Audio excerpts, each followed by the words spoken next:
Cześć, jestem Borek i dosłownie 4 dni temu razem z Monią Motohero wróciliśmy z dwumiesięcznej podróży motocyklowej do Iranu i do Pakistanu, gdzie dojechaliśmy i wróciliśmy na kołach z Polski. Opowiem Wam, czym jest Carnet de Passage, czyli dokument, który musieliśmy przed tą podróżą wyrobić. Carnet de Passage upoważnia do bezcłowego wjazdu do tych krajów. Powiedzmy, człowiek ma paszport, a pojazd ma Carnet de Passage. Co prawda, wjeżdżając do Iranu, można w jakiś sposób tego uniknąć, ale nie zagłębialiśmy się w to.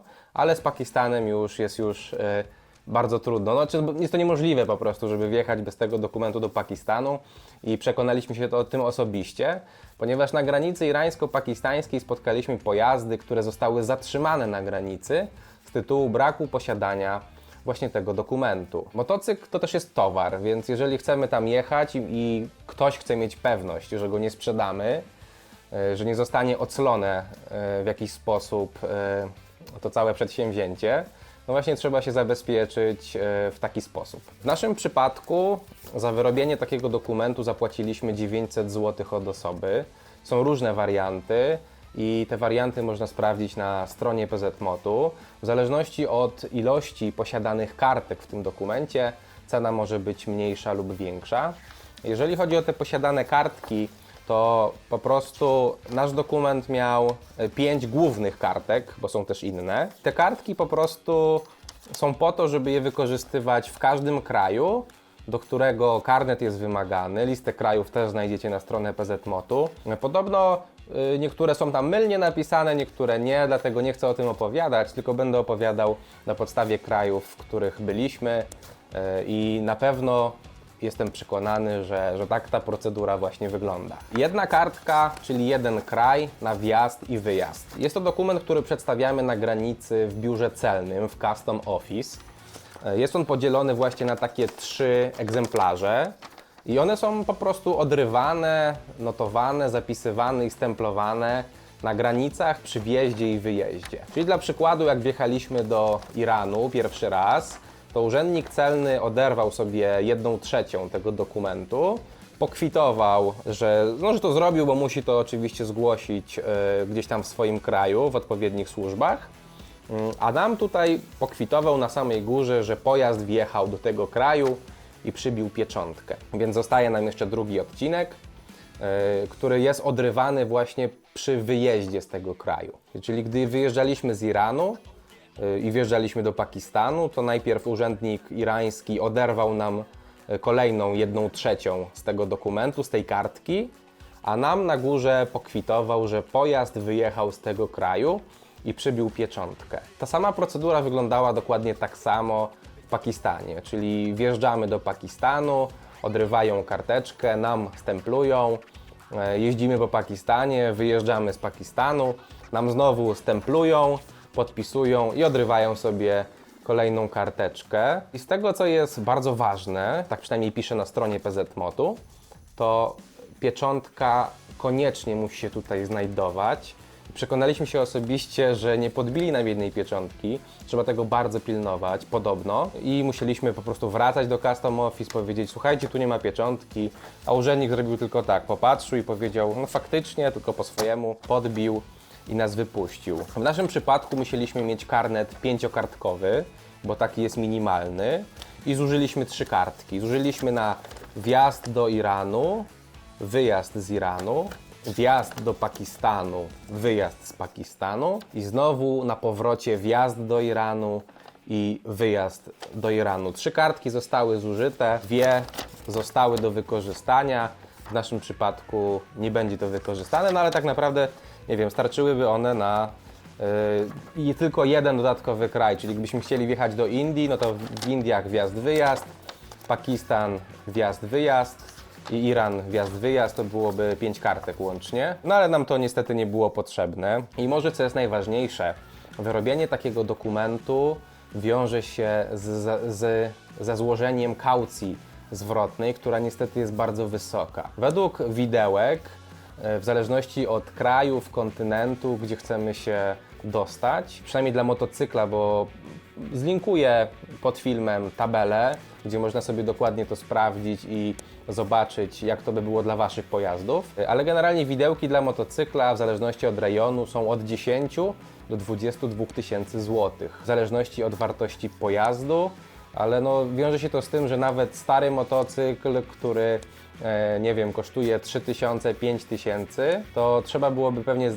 już nie pamiętam dobrze, sprawdźmy to w tabelach, ale myślę, że to jest 15 tysięcy kaucji na wjazd do Iranu, także ta podróż strasznie się może nagle stać droga, żeby ją zaplanować. W naszym przypadku musieliśmy zapłacić po 20 tysięcy złotych za jeden motocykl. Pokażę Wam z bliska, jak to wygląda. To jest nasz karnet.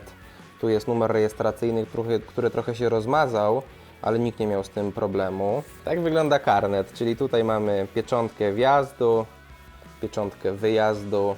Tutaj mamy tak samo Pakistan. Też ciekawostka jest taka, że taka sama pieczątka została wbita w nasz paszport i mieliśmy tylko zgodę na 3 miesiące podróżowania po Pakistanie na motocyklu. Gdyby coś się wydarzyło, typu awaria i byśmy się nie zmieścili w tym terminie, to mówili nam, żebyśmy po prostu kontaktowali się z lokalnym automobil klubem. I tutaj znowu Iran. I właśnie tej pieczątki nam nie wbili. No nie ma się co dziwić, jest taka niewidoczna, może sami nie zauważyli, ale podobno jest bardzo ważna. A to jest ta data, o której mówiłem, że ma inny kolor niż to coś czerwone. I dlatego prawdopodobnie nie był oryginalny. To jest pusta kartka czekająca na kolejne kraje, które się nie wydarzą na tym karnecie. I tutaj ostatnia kartka, podsumowanie tego, że pojazd wrócił, czyli to jest Certificate de Presence of Location. Certificate of Location. I co ciekawe, dużo ludzi mówi, że to jest CDP jako skrót, bo to jest Carnet de Passage and Douane, czy jak to się tam wymawia po francusku. A wszystkie skróty używają, że to jest CPD i ja też właśnie stosuję taki skrót, mówiąc CPD i zwracam na to uwagę, że to nie jest CDP. Mam nadzieję, że to nie jest błąd na PZ-mocie i że jednak to ja mówię źle, ale mówię CPD. Są to po prostu olbrzymie pieniądze. No, mniej wydaliśmy na osobę na tą podróż niż kosztowała nas kaucja. I prawda jest taka, że nie mieliśmy takich pieniędzy, żeby założyć taką kaucję. Jest to ogromna ilość pieniędzy dla nas, więc po prostu wzięliśmy jakieś tam kredyty odnawialne, które spłacimy w momencie, gdy odzyskamy kaucję.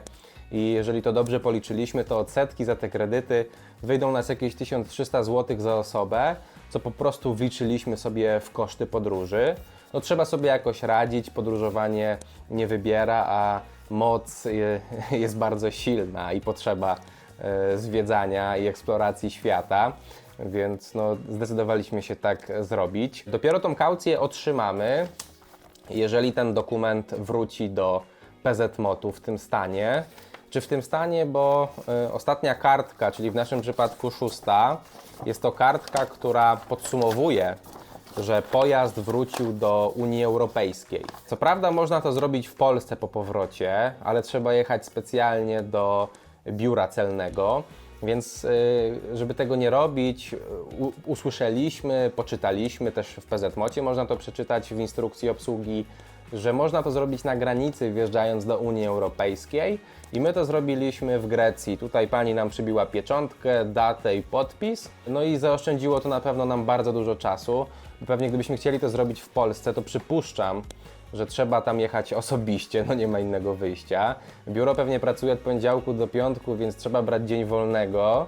Pewnie tam trzeba jechać motocyklem, żeby urzędnik zobaczył, czy ten motocykl naprawdę wrócił. Jest listopad, jest 5 stopni, pada deszcz, więc to też jest uciążliwe. No, jazda w takich warunkach to nie jest żadna przyjemność, więc stwierdziliśmy, że zrobimy to w Grecji. Udało się, zajęło nam to tylko 3 minuty. Podobno w innych krajach jest tak czasami, że czy też pewnie w innych krajach, albo zależy na jaką zmianę się trafi, że urzędnicy nie zawsze wiedzą, o co chodzi, więc też mieliśmy pewnie szczęścia troszeczkę, że tak się udało. Ten dokument właśnie z tym pokwitowaniem, że pojazd wrócił do Unii Europejskiej, musimy odesłać do PZMOT-u I tam, gdy to zweryfikują, że wszystko jest ok, że wszystkie kartki są poprawnie podbite, podpisane, być może też sprawdzą w jakich systemach, czy to wszystko zostało zgłoszone. Jeżeli wszystko będzie ok, to wyślą nam pieniądze. Słyszeliśmy, że będziemy czekać podobno maksymalnie do 2 tygodni na zwrot kaucji i nie możemy się tego doczekać, więc też dlatego tak szybko nagrywam ten materiał,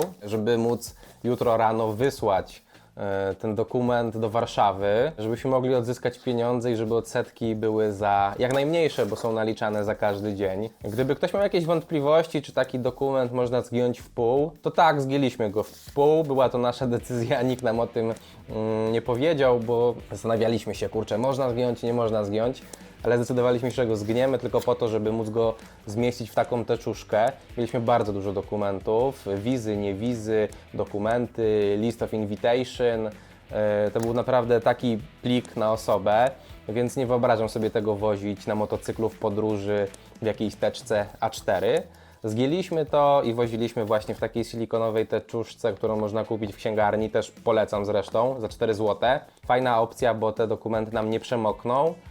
A woziliśmy je w plecakach, na plecach, żeby mieć zawsze je pod ręką, żeby nie pogięły się, żeby były wyprostowane i tak to właśnie wygląda. Jedyne, co jeszcze mi się przypomniało, to też jest bardzo ciekawe, gdy wjechaliśmy z Iranu do Pakistanu, to urzędnik spojrzał na ten dokument i miał wątpliwości co do oryginalności takiego dokumentu, ponieważ pieczątka, potem to jeszcze pokażę z bliska, ale pieczątka z datą wyrobienia tego dokumentu różniła się nieco kolorem od, nawet nie wiem co to jest, ale różniła się kolorem od tego czerwonego elementu na karnecie i miał wątpliwości, czy jest oryginalny, po prostu zły odcień pieczątki.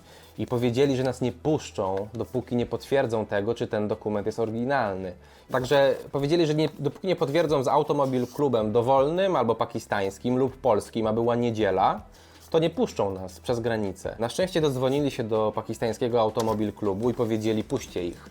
Także mieliśmy szczęście, ale tylko w tamtej sytuacji, bo okazało się, że i tak musieliśmy czekać 1 noc dłużej na eskortę, więc równie dobrze mogłaby to potwierdzić Polska w poniedziałek. No ale taka jest przygoda, taka jest podróż i naprawdę zdarza się dużo oszustw, dużo podrobień takiego dokumentu. Słyszeliśmy też o sytuacjach, gdzie ktoś agencji zapłacił pieniądze, żeby wyrobili mu taki dokument, bo mu się nie chciało, nie miał czasu, nie chciało mu się czytać czy cokolwiek. Agencja była fałszywą agencją i wzięła pieniądze, wyrobiła fałszywy dokument i zatrzymali go na granicy. Także no ważne jest to, żeby jednak oryginalnie to robić. Tak to właśnie wygląda i co? Odsyłamy to z powrotem. Nie wiem, czy wszystko powiedziałem. Gdyby się okazało, że nie powiedziałem wszystkiego, to piszcie pytania w komentarzach, z chęcią na nie odpowiem. Proszę o subskrypcję, proszę o lajka. Mam nadzieję, że materiał się podobał. Może jeszcze jedynie dodam, bo też nie wiem, czy to mówiłem, że zdecydowaliśmy się to wyrobić w Polsce,